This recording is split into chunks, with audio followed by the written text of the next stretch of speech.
building a fashion brand is very different. Like, you have to be in it for the long haul. You have to have the resources internally. And I don't mean just financial. You have to be able to weather the ups and the downs, and the highs are very high and the lows are very low. And if you don't have the capacity as a person, or if you're a very busy person and you have a family and stuff like that, that kind of you have to prioritize young kids, or like, be it a male or a female, or if you've other businesses on the side, like, you have to be able to give it your all and then some. And that's not even taking into account the finance.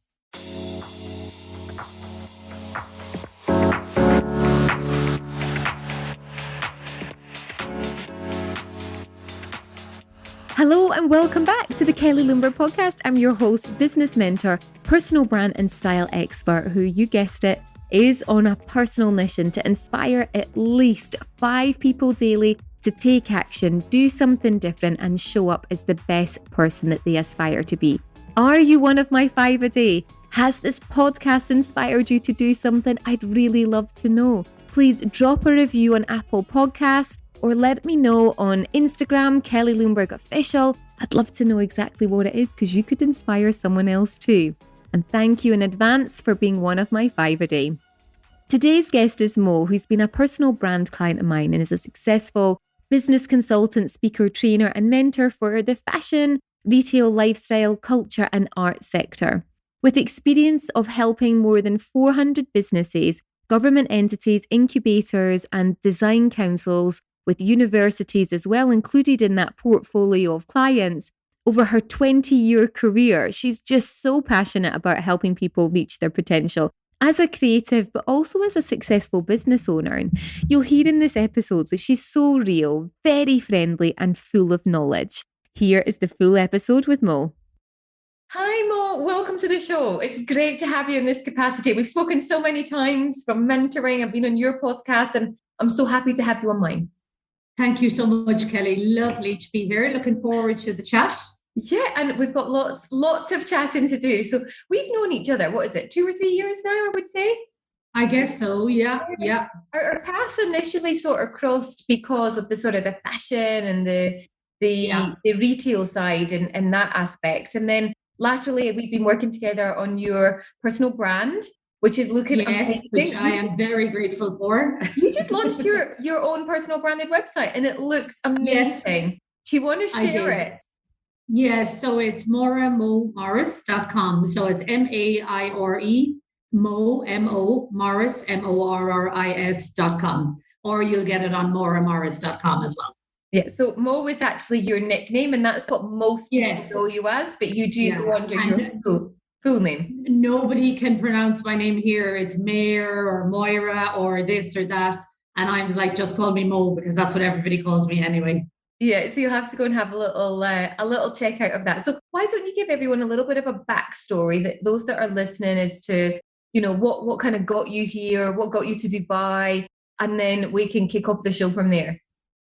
So what got me to Dubai was I'm actually a fashion designer by trade. Then I went into product development, fashion buying, building brands, all of that. And I was working for a brand in the GCC, and we were launching it at Paris Fashion Week and all of that. Then I decided I really liked this, and I was like, I want to set up my own consultancy. I was working privately as a consultant for that brand. And I was like, I really want to do this, but I want to kind of help more independents as well, and people with different budgets and, you know, things like that. And I had kind of 3 rules, Kelly, when I started, which was Morris Fashion Consultancy and has more recently changed to Morris Global Consulting, because we've scaled up a little bit on services. I'll tell you more about that later. But I really had, because of the industry and the amount of travel that's involved in it naturally, pre-COVID, obviously, like traveling to factories, traveling to trade shows, traveling to fashion weeks, traveling to here, there, and everywhere. There was like a couple of things, and I had them written on the back of every diary that I have had since then, since I started this company. And it was, what do brands need or independence that isn't out there already? How can I operate the day-to-day from wherever I am because like that, I could be at a trade show and I might have to do my day's work after that then, And the third one was, how can I balance my love for business with my love for design so that I'm like personally fulfilled in my own work? Yeah. So they were my questions. three, Really good questions. like they were my three kind of mantras from when I started this business. I was like, there is no point in doing something. I've always been a person who has never done, I mean, don't get me wrong, I want to make money, I want to succeed, I want to do all of those things, and we do, but it has never been my driver. My driver has always really been my passion for what I do and my passion for kind of helping people and guiding them in the right direction and making sure I'm educated enough that I can do that with proper knowledge. So, going to trade shows and visiting the factories and making sure that I'm, representing, I suppose, my company properly is really important to me.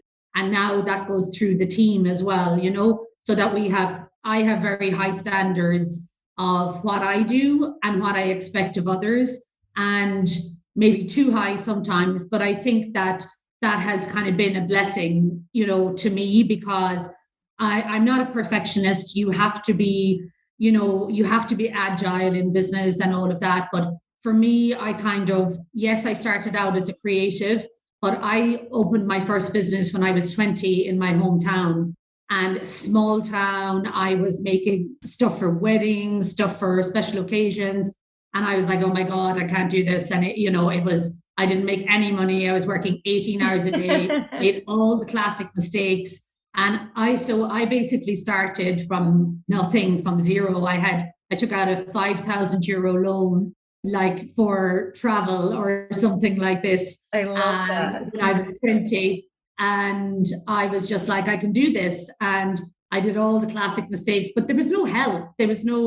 Nobody took fashion seriously. Nobody took, and it's in like multi-billion-dollar industry. And I mean, 20 years later, I'm 40 in September, 20 years later of my journey, and I'm looking back and I kind of feel like I'm only getting started as well, in a way, which is weird, even though I've 20 years of it done, So there's quite a few hats that you wear, and I know this because we've worked together on the sort of the mentoring perspective from your personal brand.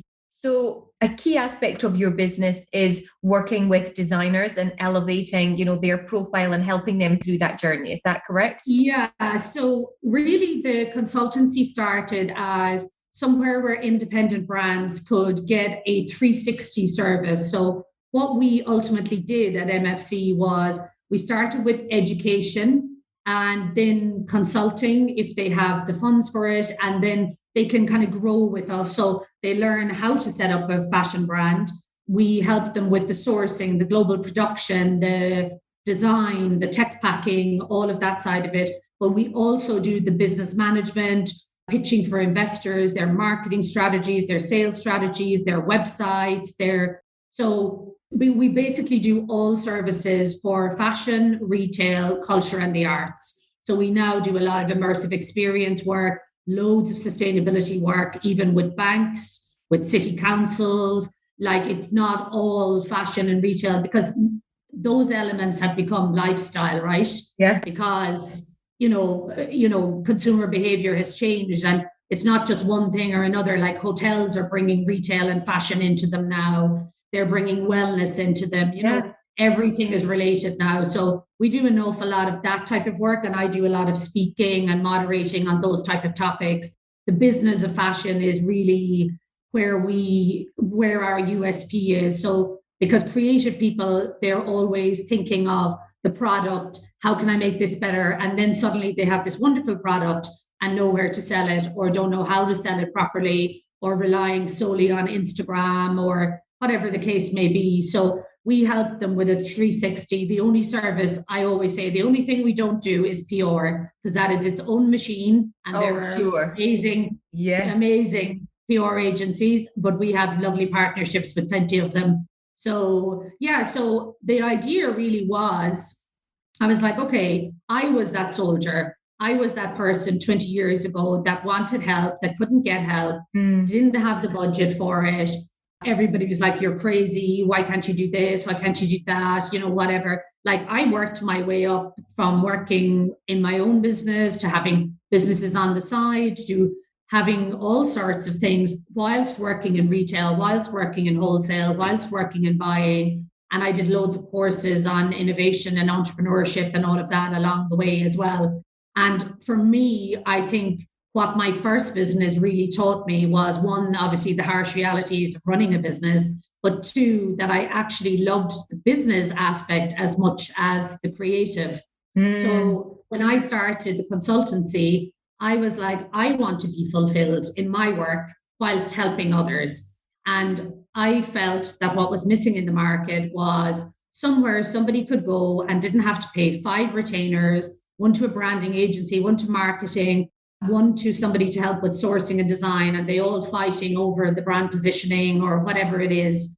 So now we do a lot of like startups. We take them from literally sheets of paper with drawings on them right through to being a proper brand, global expansions. So we kind of say startup, scale up, or expand globally. That's kind of our thing. And then, like, say, with culture and the arts and those kind of things, they would be very different projects. So it could be curating kind of exhibitions or immersive experiences that are kind of engaging to consumers in retail, or it could be airport retail or anything like that, placing brands in with retailers, this kind of thing. And you're doing a lot of work with Saudi at the moment. That's right, isn't it?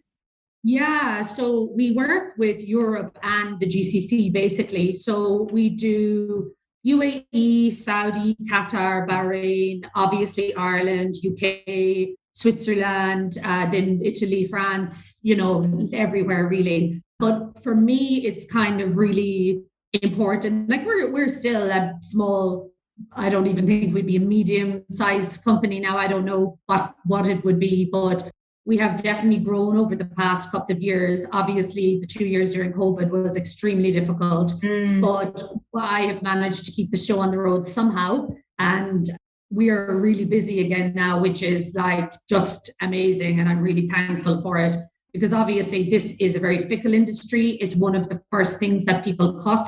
Nobody's going to, during a recession, nobody's going to start a new fashion brand.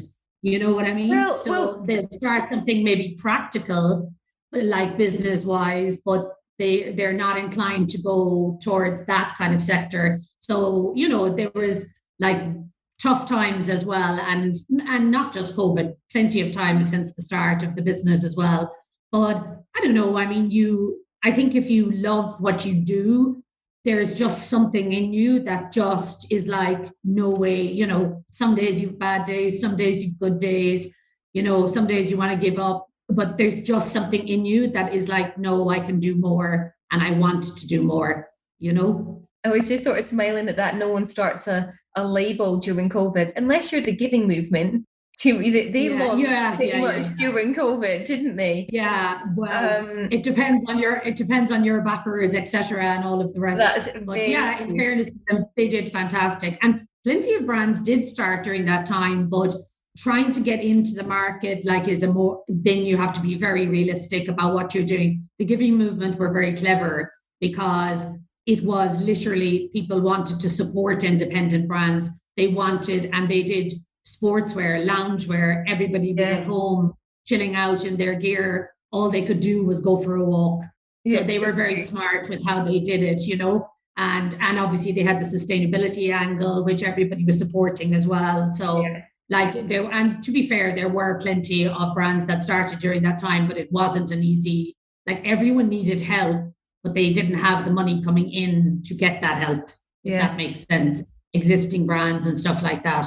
But we did a lot of work, governmental work during that time with the Irish government and enterprise offices and incubators to help their members because there was a lot of grant aid in other in other countries in the world.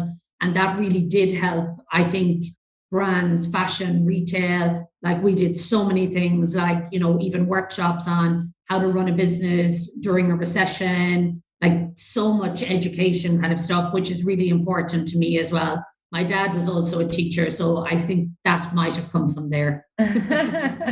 I always get a little bit alarmed when someone comes to me and says, "I want to be a fashion designer," and Yeah, I get scared, and I get scared yeah, from the perspective of going, unless you've got so much money behind you, do you know how hard it is? Now for yeah, sure, like follow your dreams. I totally get that. But when people, yeah, especially young women, yeah, mostly young girls, will come to me and be like, "I want to be a fashion designer." I'm like, "Whoa, okay." I feel yeah, like I don't know if it's because I've been in the industry yeah. of fashion Do for you so have long. $1 million? So Then okay. yeah, how much did you say? I said, do you have $1 million? Then okay. Yeah, because that's the thing. I just feel that as Yeah, much as, yeah, you can go and get things made. And I had actually had a yeah, conversation with someone the other day about it. And she's like, "Oh, yeah, but someone's wearing my design that I created and I made it in Satwa." And I'm like, "You must hear this all the time." yeah, And I'm like, yeah. "Amazing." But Totally. Like, I mean, I have had people come in, genuinely, people come in, and you know me, I'm quite lighthearted as well. And somebody came in to, I hold clinics from time to time so that people can get some free advice and stuff like that. You know, for me, it's really important that, like, that's why we do the masterclass online, the how to build a fashion brand, because by the end of those 6 modules, you either know whether you can do it, or whether you need to go and get investment and then come back to the drawing board or whatever if you're serious about it, or if it's just going to be an expensive hobby, which, to be honest, it is for a lot of people. yeah, And like, I'm very straightforward with people. It's really important to me. I'm like, I feel like sometimes I'd be saying to the team, I'm like, do I kind of scare people away from following their dreams? well, Because I'm that's what very much worries me for, too. Yeah. yeah, I'm very much for people like following their dreams. Like, I did it from nothing, and I built a global business from nothing, and but it's building a fashion brand is very different. Like, you have to be in it for the long haul. You have to have the resources internally. And I don't mean just financial. You have to be able to weather the ups and the downs, and the highs are very high and the lows are very low. And Mm. if you don't have the capacity as a person, or if you're a very busy person and you have a family and stuff like that, that kind of you have to prioritize young kids, or like, be it a male or a female, or if you've other businesses on the side, like, you have to be able to give it your all and then some. Yeah. And that's not even taking into account the finance. You have to be able to, I always say, like, you have to have the tenacity. And if you are wavering any little bit at the start, do it as a hobby and keep it like that, because you're never going to make a business making clothes in Satwa, selling one, selling two, selling 3 pieces, getting 10 pieces made. Like, it's not viable as a business model. You can Mm. do it. You can do it as a market brand. You can do a small little, like, make a few quid on the side, that type of thing. But you do have to be realistic. People, like I said, I was like, somebody came to me one time and they said, can you make in one of these clinics? And the first thing that she said was, can you make me famous? Oh, And wow. I burst out laughing because I genuinely thought she was joking. And I was like, oh, this person is not joking. And I said, well, let's first have a look and see if you have some designs that kind of set you apart. I said, I wouldn't worry about the fame for quite some time. And I like, that is not what you want to hear as a consultant to this. I'm like, this is going nowhere. I mean, that's not why you should do that. You don't build businesses out of love for fame. And like, for me, fashion, retail, entrepreneurship in general, like, I have other businesses that are not related to this as well, as you know. Like, you do things either as an investment or out of love. And I always say that when my friends or my family are like, Mo, you really have to take it easy, you're getting ill or whatever, during the tough times, like, it's passion and it's love for what you do that keeps you going during those times. And like, because I genuinely also think we're all half mad. You know, if you work for yourself, like we must be mad. There are much easier ways to go to work from 9 to 5 or whatever it is, earn a great salary, like use your skill set for someone else, and you don't care really. You go home, you do your thing, and then the following day you go in. There's so much more, like there's so many easier ways to make money, but then you're not fulfilled if you have that in you, that drive in you. There's like, entrepreneurs are a different species. True entrepreneurs are a different species to people who are happy working for somebody else, I believe. That's just my opinion. But I do think there's an element of madness to it too. So madness, complete and utter dedication and passion. Yeah. What else do you think that someone needs if they want to go and not just start a fashion brand, but if they're going to go out and start a business? What other skills do you think they need to have? I think they need to be aware of the market. I think they need to be constantly on the ball with market research, what's next in the industry. I mean, particularly in fashion, it's at the moment, it's like rolling at the speed of whatever not. It's gone crazy with digital and with this and with that. And it's very hard for people to keep up.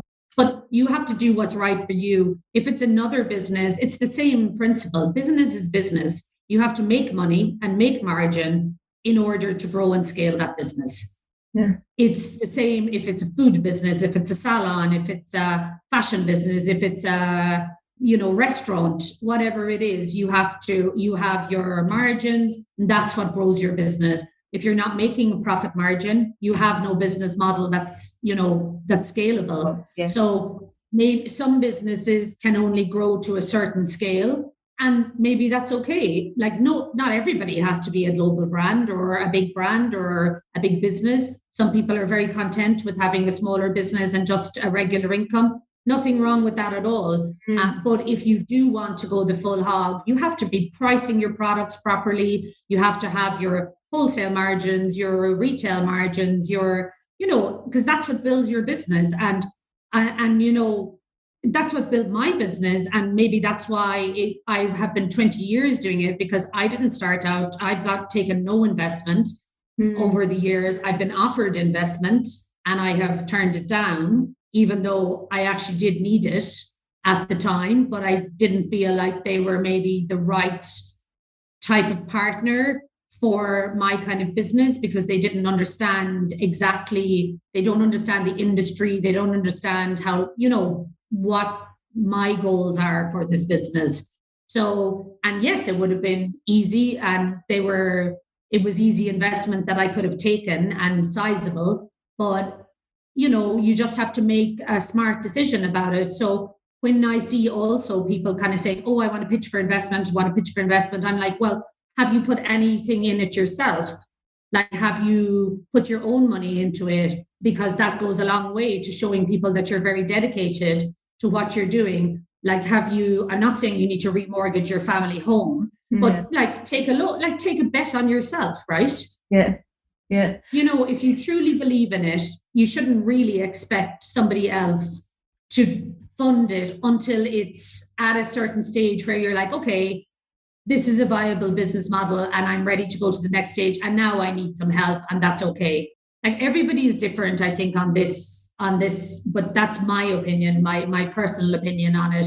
And I'm like, you should, if you really think it's going to work, and I think this is what differentiates people as well. If you believe in yourself enough, you will take that bet on yourself. Like, I have gone through year-long with no salary. I have gone through like everyone else getting paid, me not getting paid, like me putting in all of my savings to expanding into Dubai, like everything I have put on the table to build my business. And for me, I'm like, I'd like that money back sometime. It would be lovely, but I don't know. I mean, like, you can have some pride in that as well, right?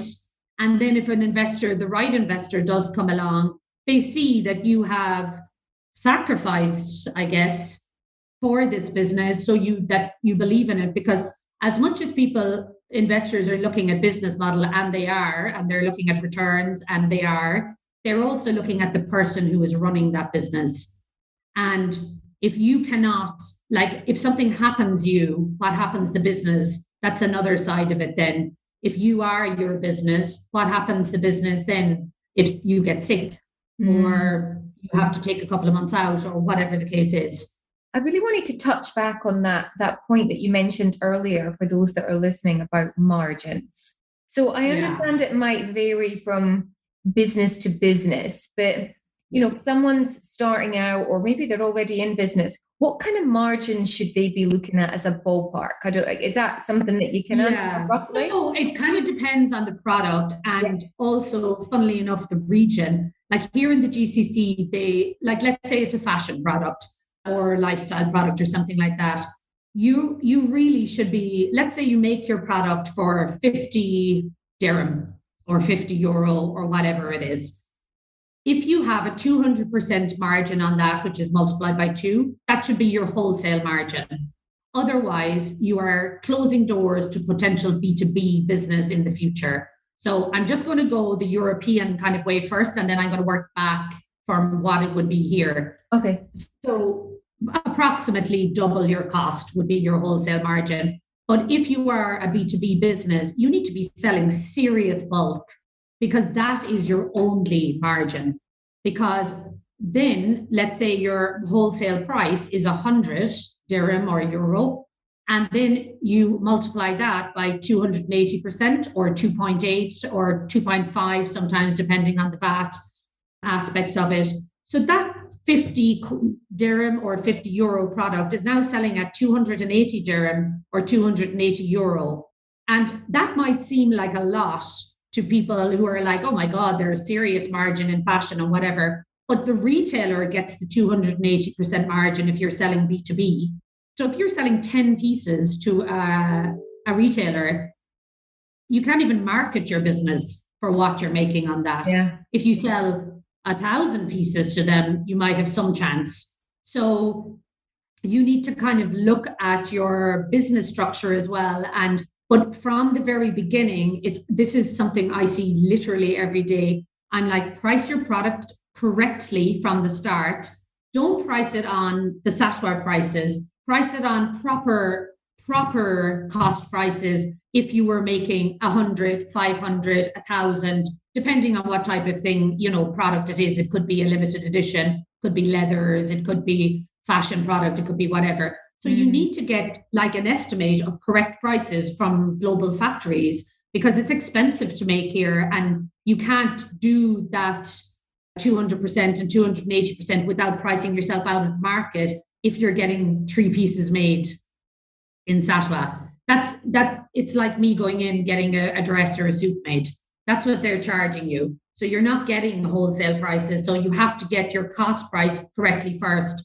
And if you are, in that listening, and you are in that kind of capacity, or you're making very, very small margins. So maybe you only have the 200 or the 250% margin. It's okay, but you can't sell to B2B. You can sell B2C, but don't go B2B until you get your cost price down to where it needs to be for you to make a margin as a business. So that would be maybe like a phase 2 of a business, or year 3 or year 5, when you have enough bulk being made that you can bring your cost price down and you can get your correct margins. Does that make sense?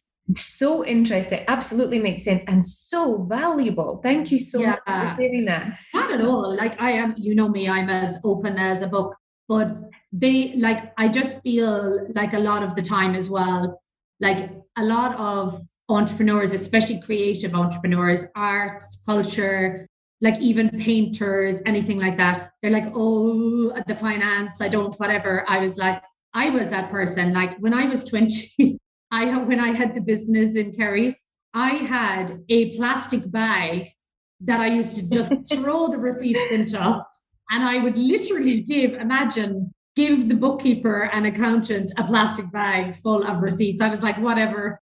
And so you can learn it, is my point. You can learn it. And like, I mean, I was as blasé now as you can come, as you could get about it. And I mean, now I am like so diligent with that part of it, because if you don't know the incomings and the outgoings of your business, forget about it, You even said that to me when we were out. Do you remember when you were like, we'd gone for a drink and I had paid for a drink? Yeah. You were like, well, this is a business meeting. Get your receipt and put it in. And it was like for a glass of wine. Like, put that in for your VAT. There's VAT here now. And she was like, get your receipt. I was like, yeah, but she said it was a business meeting. I'm like, okay. I'm like, yes, I will admit, I hope nobody from revenue in Ireland is listening to this. I was like, I have put a couple of samples through from Zara. But you know what, actually, as a stylist, I used to put my clothes through. I used to put my part, like, it's part of your brand.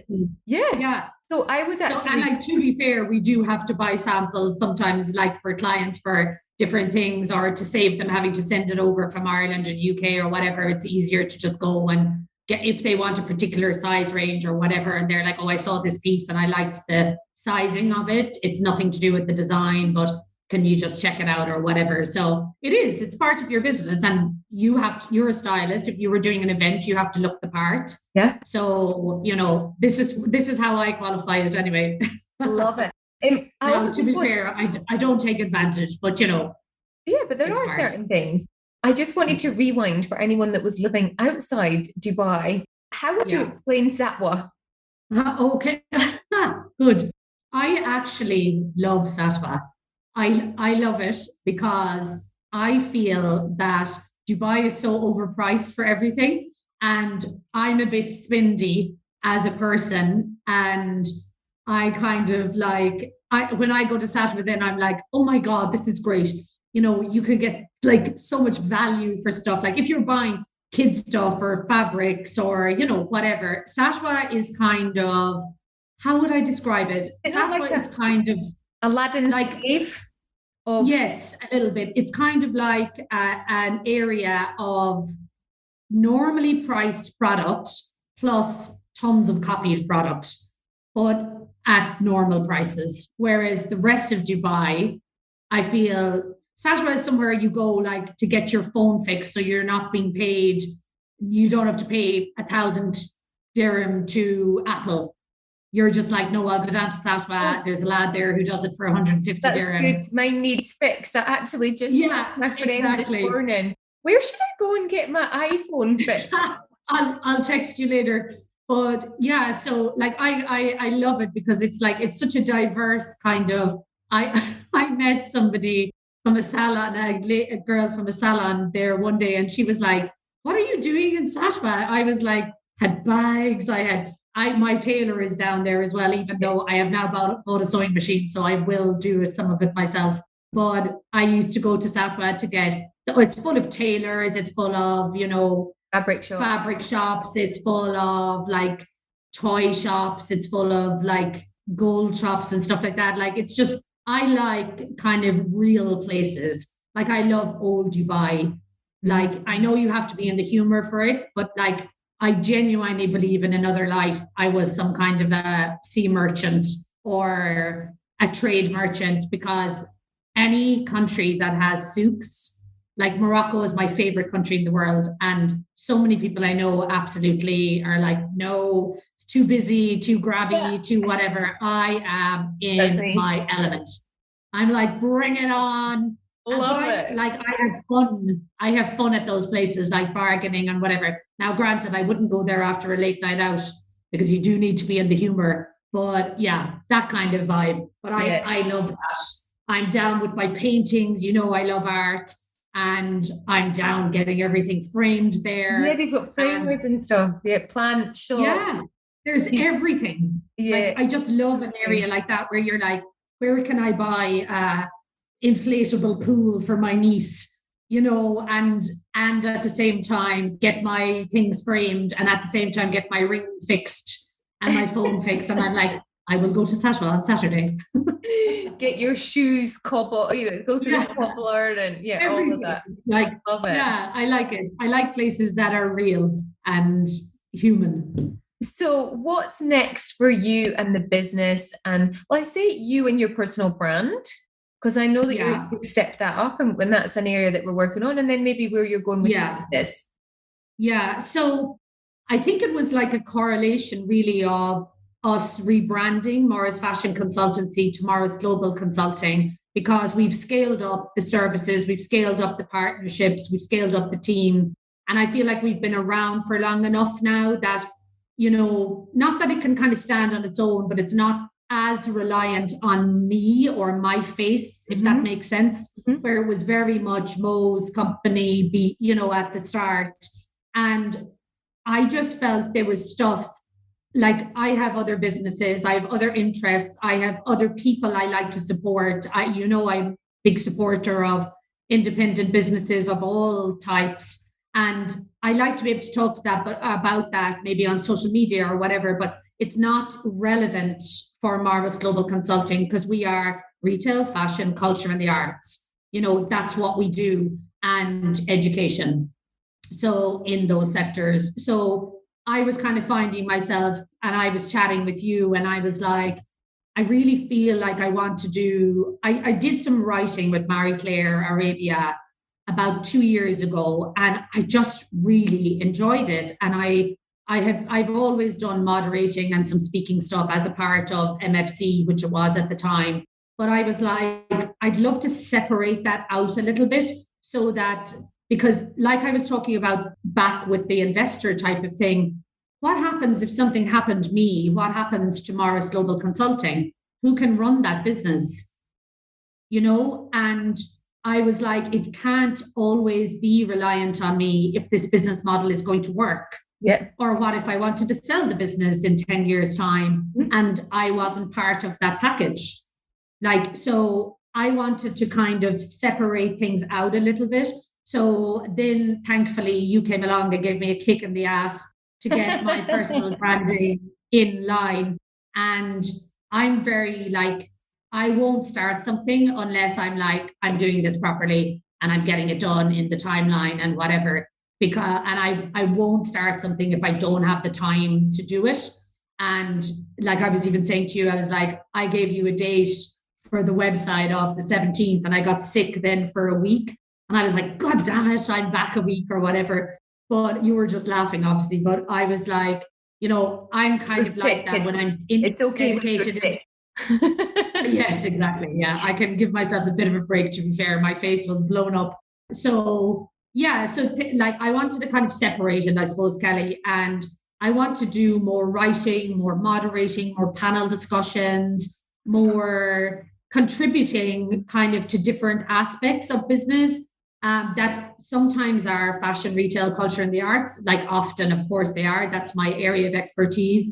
But I also have a beauty salon. I also have a share in a food company in Ireland. I also have loads of other things kind of going on that I just want to be able to kind of talk about and, talk about more my interests and art and different things. It could be something frivolous or it could be something serious about business, whatever it is. But I love that. And I love in particular moderating panel discussions. I really think you can, if you're a good moderator, you can just pull so much knowledge from people that is just so beneficial. I think I'm kind of an educator somewhere inside as well. I love for people and that's why I think I'm open myself about ups and downs of business and this and that. I don't care if somebody knows something that didn't go great in my business or whatever, because I genuinely feel other people can learn from that and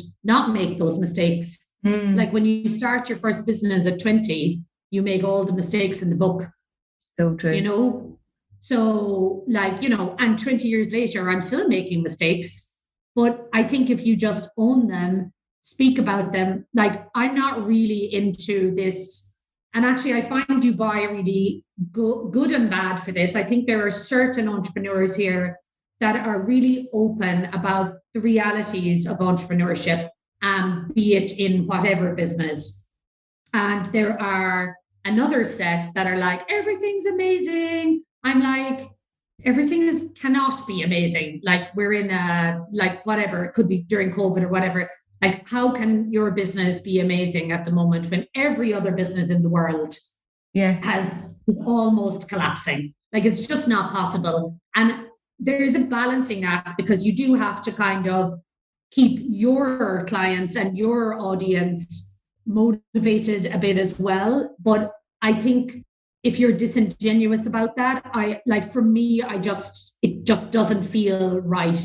I'm like, I don't mean you have to tell people like I'm sitting on the bed bawling, crying, or I'm, depressed or whatever. But I did another podcast. They reversed the roles on my own podcast, and Muriel from my team did a podcast on me, and they were talking about quite heavily about COVID and whatever. And I was having I started getting these panic attacks for the first time ever. And I got so many, and we had a conversation about it. And I got so many messages afterwards going, oh my God, I would have never thought that from your Instagram or your this or your that. I'm like, there's a balance, I think. Yeah, so true. Thank you so much. You've been so honest in this podcast. Because when we chatted before, you were like, what kind of questions? I'm like, let's just go with it and see where the conversation flows. And I could literally go on for 7 days, probably. You'll have to cut me, Kelly. and you can see when you mentioned there, the educator part, like the lessons that you're sharing, you genuinely want other people to learn from you. So if someone's listening and they want to learn more from you, you mentioned your own website earlier, social media, LinkedIn, like where are you active? How can people find you? Go ahead and share. So Facebook, Instagram, LinkedIn under my own name, or morrisglobalconsulting.com. So any of those, morris.com, Morris Global Consulting, and the same on Instagram and Facebook, and LinkedIn is my own name. So you can find me there, and I'm happy to help and anything that I can do. Oh, thank you so much. I've loved having this platform where it's been the opportunity to interview, clients or clients that become friends, and just learn a little bit more about what it is they do and why they're passionate. So thank you so much. I really appreciate it. My pleasure entirely. I hope people did learn something from my ramblings. It's not your ramblings. What is it? Mo's Musings. That's what Mo's Musings. That's what's on our personal branded website, Mo's Musings. That's all for now. Thank you so much, everyone, for listening. Take care. Bye.